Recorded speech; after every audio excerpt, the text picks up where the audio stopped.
xibaar yu wér te wóor ca tàng-tàng ba abonnez-vous pour ngeen di mën di jot suñuy vidéo. dal leen ak jàmm seen chaîne bi di Buzz 221 HD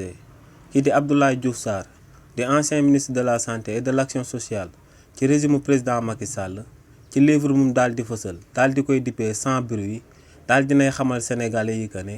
kii di Amadou Ba ginnaaw ba ko président Macky Sall tànnee woon ngir mu daal di nekk candidat bi nga xam ne moom moo ko waroon daal di wuutu ci biir coalition bi ñu dippee Benno Bokk Yaakaar ci élection présidentielle 2024 yi ñu daan amal ne ay leaders yu bokkoon ci parti bii di APR dañ koo seetaanoon. si li ni mel kii di Abdoulaye Diouf Sarr ne ci biir livre bu mu daal di fësal daal dinay xamal sénégalais yi que ne ñaari mbir moom moo sabab kii di Amadou Ba ginnaaw ba ko président Macky Sall tànnee woon daal di koy def candidat ngir mu war koo uuti ci boppu réew mi li ni mel mujjut woon a daal di antu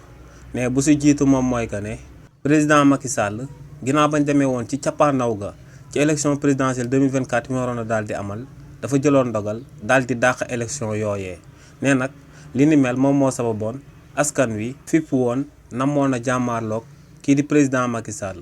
waaye tamit ne système judiciaire bu daal di nekk ci réewu Sénégal dafa taxawoon temm daal di xamal président Macky Sall que ne élection yi dañ koy daal di amalaat ci réewu Sénégal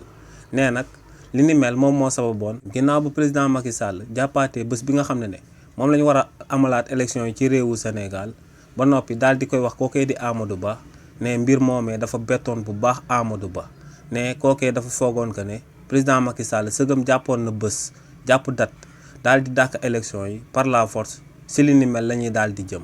nee nag ginnaaw bañ ko andiwaatee dafa daal di bett bu baax kookee di Amadou Ba te ne li ni mel moom mooy manque de préparation bi nga xam ne kookee di Amadou Ba amaloon na ko ginnaaw bañ fi jàppaatee élection présidentielle 2024 yi ñu daan amal ci réewu Sénégal. waaye tamit ne beneen mbir mi moom mooy ay fuitloo yu nga xam ne dañoo yàgg daal di am ci biir parti bii di APR ne kookee di Amadou Ba ginnaaw ba ko président Macky Sall tànnee woon daal di koy def candidat am ne bëri na woon lool ay leaders yu daal di nekk ci parti bii di APR te nanguwuñu woon li ni mel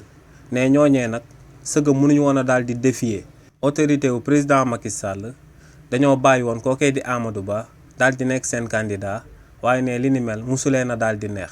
nee nag ñooñee ginnaaw ba mu desee leen lu daal di jàppale Amadou Ba ngir mu daal di gagné élection présidentielle yi ñu daan amal ci réewu Sénégal ne si la ñu bëri si ñoom daal di dugal seen làmmiñ ba noppi daal di rocc seen bopp ndax ne ñu bëri ñu nga xam ne ay leader lañ daal di bokk ci parti bii di APR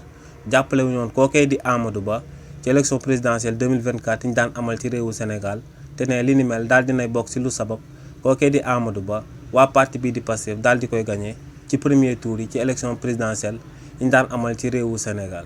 xibaar yu wér te wóor ca tàng-tàng ba abonnez-vous pour ngeen di mën di jot suñuy vidéo.